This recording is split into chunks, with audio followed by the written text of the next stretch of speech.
Hadirin dan hadirat sekalian yang berbahagia, Assalamualaikum warahmatullahi wabarakatuh. Alhamdulillahirabbil alamin. Wassalatu wassalamu ala asyrafil anbiya'i wal mursalin wa ala alihi wa sahbihi ajma'in. Rabbi syrah li sadri wa yassir li amri wahlul 'uqdatam min lisani yafqahu qawli. Allahumma la sahla illa ma ja'altahu sahla wa anta taj'alus sa'ba idza syi'ta sahla fal 'aqibatul muttaqin fala 'udwana illa 'alaz zalimin. Amma ba'du. Alhamdulillah, puji syukur kehadirat Allah Subhanahu wa taala yang mana pada malam hari ini kita dapat berkumpul bersilaturahmi dalam rangka melaksanakan sholat tarawih berjamaah di masjid yang mulia ini.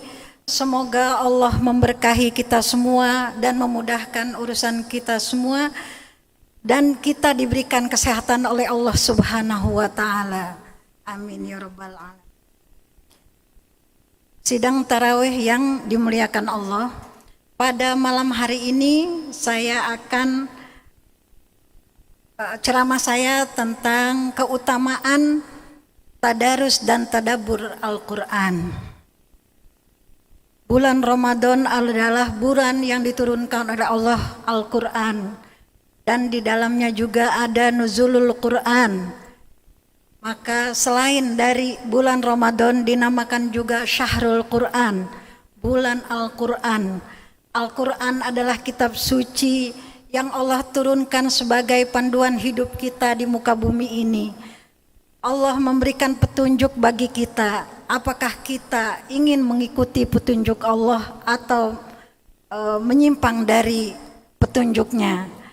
Nah, di sini tema yang pada malam hari ini sangat penting untuk kita pelajari, untuk kita fahami, sehingga amalan-amalan kita sesuai dengan apa yang diinginkan oleh Allah dan Rasul-Nya. Keutamaan membaca Al-Quran sangat banyak sekali dijelaskan dalam hadis Rasulullah Sallallahu Alaihi Wasallam.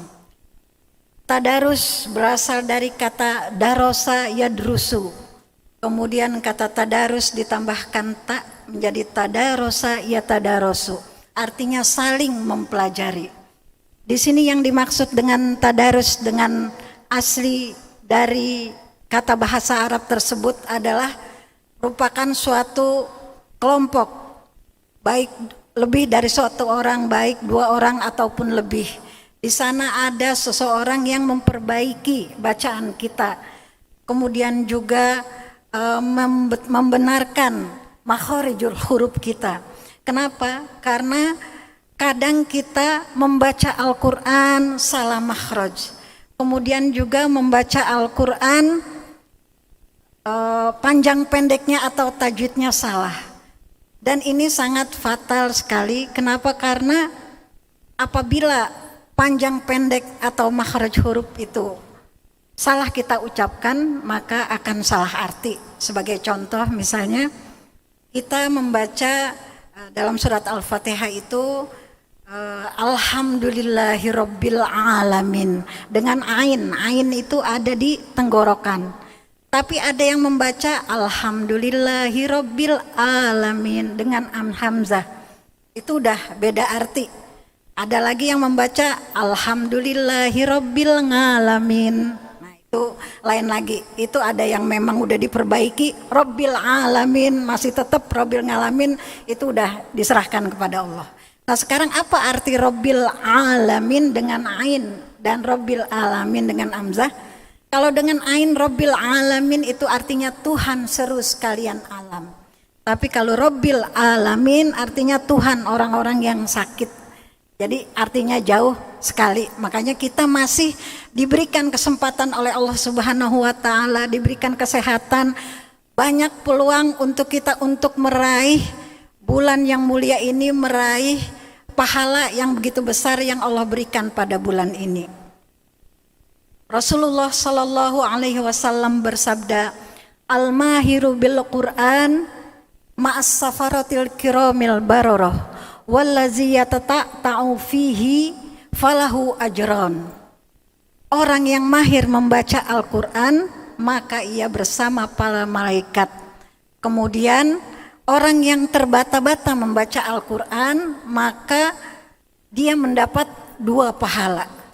Nah, di sini yang dimaksud dengan al-mahir bukan hanya pandai membaca Al-Quran, bukan hanya hafal Al-Quran, tetapi mengamalkan isinya. Kadang orang pandai membaca Al-Quran, kemudian qori dan lain sebagainya, tetapi tidak mengamalkan atau karena riya, ingin dipuji oleh Allah, ingin dipuji oleh manusia, maka dia tidak seperti yang di hadis ini. Malah ada hadis yang menjelaskan ketika seseorang itu ditanya oleh Allah, apa yang menyebabkan engkau masuk surga? Kemudian dia bilang, saya di dunia itu sering membaca Al-Quran. Kata Allah, kamu itu bohong. Kamu itu sering membaca Al-Quran karena ingin dipuji oleh manusia. Jadi mudah-mudahan kita beribadah ikhlas karena Allah Subhanahu wa Ta'ala dan tidak usah malu. Kadang penyakit kita itu udah nggak bisa malu itu. Jadi sebenarnya sekarang itu sudah enak. Ada Iqra, kemudian ada lagi Al-Barqi, metode-metode yang lain yang memudahkan kita untuk membenarkan tajwid kita. Cuma kadang udah tua, malu. Nah, itu penyakit yang harus dibuang.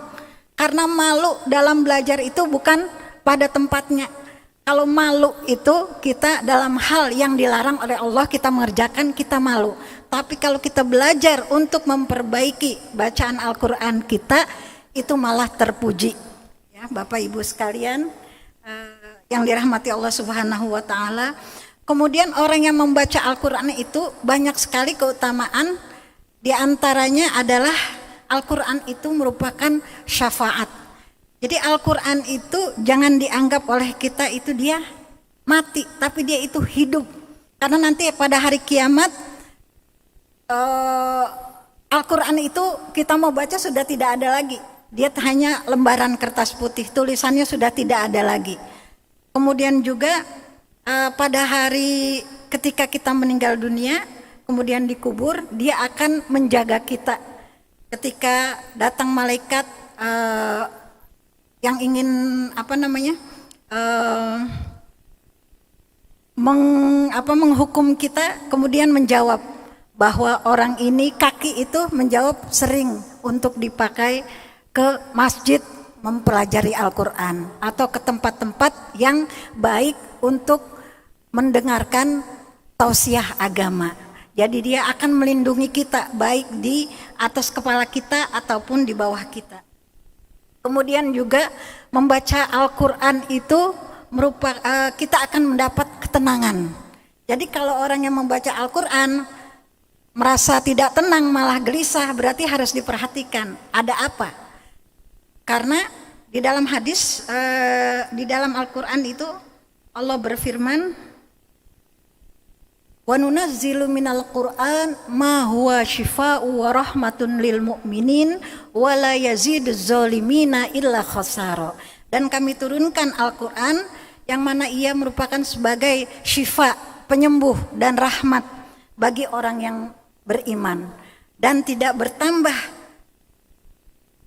kebaikan kepada seseorang kepada orang zalim kecuali kerugian.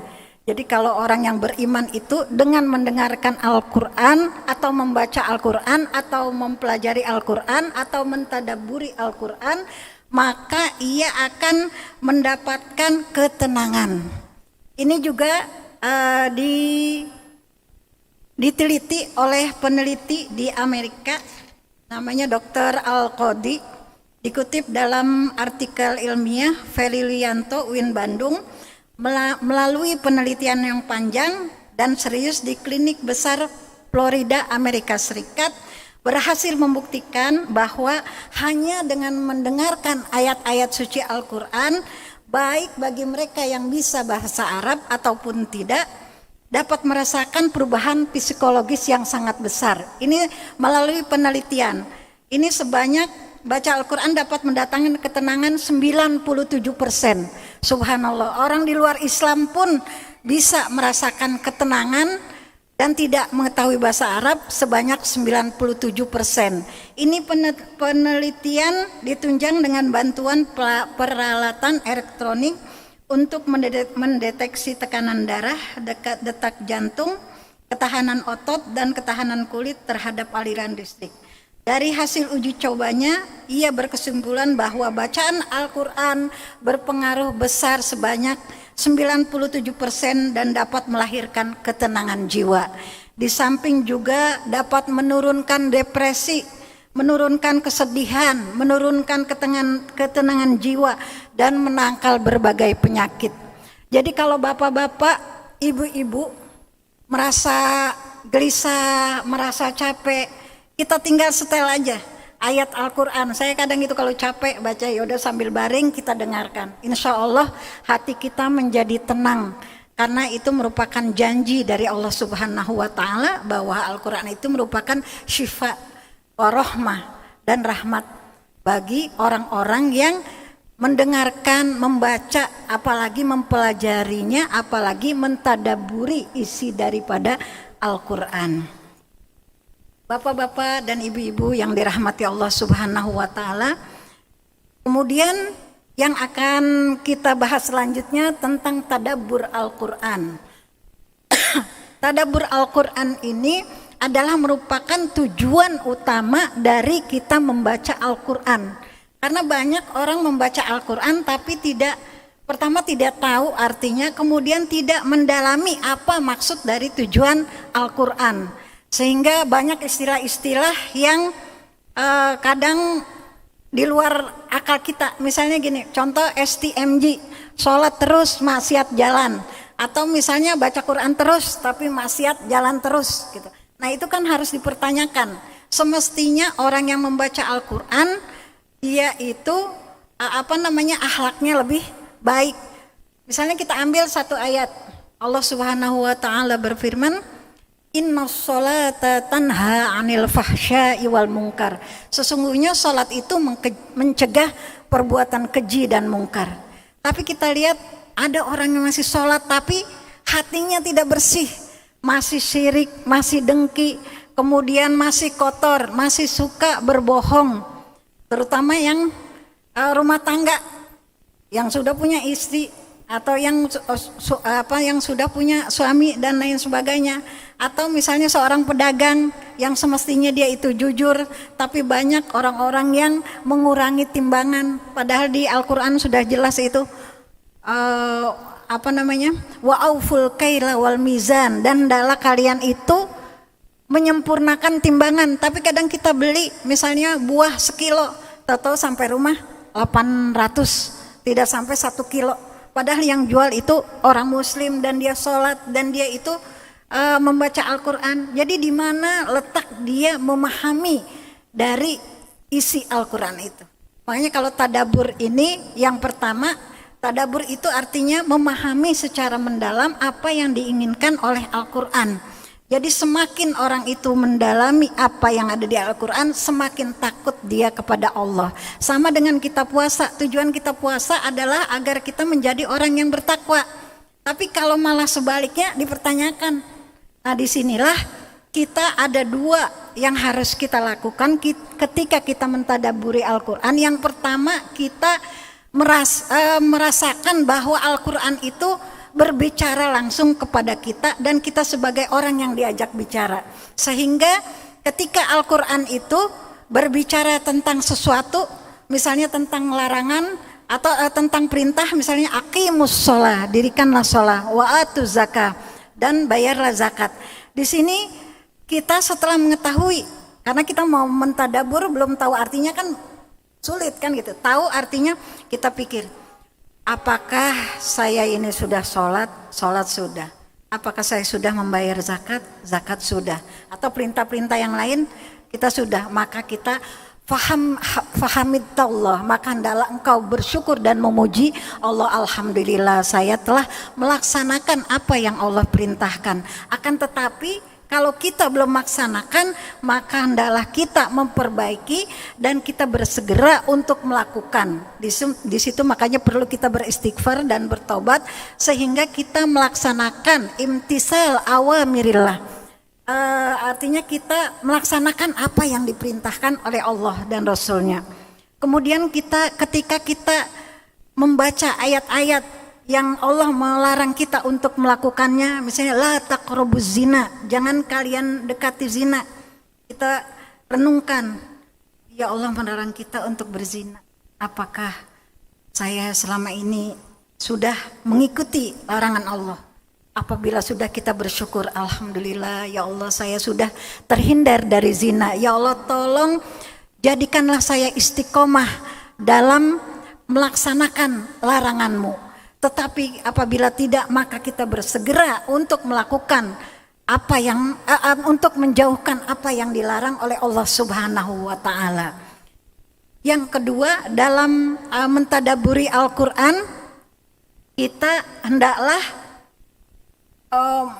menghayati ayat-ayat, baik ayat-ayat tersebut yang berkaitan dengan alam ataupun dengan kekuasaan Allah ataupun dengan makhluk-makhluknya yang ada di muka bumi ini, karena kita melihat di dalam Al-Qur'an itu banyak sekali kisah-kisah. Jadi jangan dianggap kisah-kisah ini hanya dongeng belaka, sebagaimana orang kafir itu tidak percaya Al-Quran itu cerita. Kadang nanti di surat Al-Baqarah sudah diceritakan, nanti di surat lain lagi diceritakan, seolah-olah makanya mereka bilang mahya ilal qasasul ula. Quran itu cuma cerita, dongeng. Jangan sampai kita pun merasa kok cerita lagi. Jadi kita hendaklah merasakan bahwa cerita yang Allah berikan itu kita aplikasikan. Misalnya ketika Allah menceritakan tentang Nabi Musa, di situ kita melihat bagaimana kekuasaan Allah bisa menyelamatkan seorang bayi yang dibuang, kemudian dipelihara oleh orang yang sangat membenci dia, kan di luar nalar akal manusia.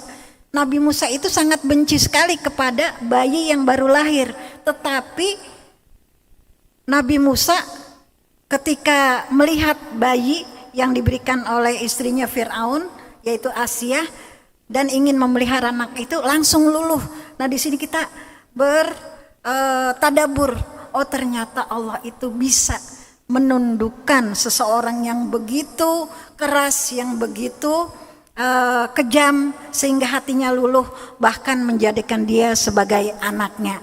Kemudian kita lihat bagaimana cerita Nabi Ibrahim, Nabi Ismail. Di situ Siti Sarah yang ditinggal di padang pasir, tapi anaknya bisa hidup. Nah jadi kita bertambah dengan tadabbur Al-Quran itu, bertambah keimanan kita kepada Allah, bertambah kecintaan kita kepada Allah dan Rasulnya. Kenapa? Karena hidup ini kalau keimanan kita tidak kuat, maka kita akan berburuk sangka kepada Allah. Jadi segala sesuatu yang terjadi, misalnya di sini maaf ada jemaah yang mungkin belum bayar hutang atau udah ditagih hutang, tidak ada, tapi kita pasrahkan. Semoga Allah itu memberikan jalan. Kita selalu meminta kepada Allah, terutama bulan-bulan yang mulia ini, bulan-bulan yang dikabulkan oleh Allah Subhanahu wa taala. Kita harus yakin, karena kalau kita tidak yakin, bisa jadi kita malah keluar dari Islam, bahkan menuduh Allah yang tidak-tidak. Kenapa kok Allah saya ini rajin sholat puasa tapi seret rezekinya? Nah di situ mungkin Allah menguji kita. Semoga dengan ujian tersebut iman kita bertambah dan keyakinan kita bertambah kepada Allah Subhanahu wa taala, sehingga Allah mencintai kita. Ketika Allah mencintai hambanya, maka Allah memerintahkan penduduk langit dan bumi untuk mencintai hamba tersebut. Subhanallah, semoga kita semua termasuk hamba-hamba Allah yang dicintai dan diridhoinya, dan kita menjadi orang-orang yang mendapatkan puasa seperti yang diinginkan oleh Allah dan Rasul-Nya, yaitu puasa yang dapat membawa kita kepada ampunan Allah Subhanahu wa taala dan dapat diberikan ganjaran yang berlipat ganda. Mudah-mudahan kita bisa meningkatkan keimanan kita, terutama dalam tadarus Al-Quran dan tadabbur Al-Quran, sehingga Al-Quran itu memenuhi ruang jiwa kita dan jiwa kita itu bersih. Karena kadang ada orang yang jiwanya, yang badannya sehat tapi hati nuraninya kotor, sehingga keimanannya atau amalan-amalannya tidak membawa kepada kebaikan, bahkan sebaliknya. Nauzubillah min dzalik. Semoga ceramah yang singkat ini dapat bermanfaat dan kita selalu diberikan kesehatan oleh Allah Subhanahu wa taala dan mendapat bimbingan taufik serta hidayahnya. Kurang lebihnya saya mohon maaf. Wabillahi taufik wal hidayah wal afu minkum. Wassalamualaikum warahmatullahi wabarakatuh.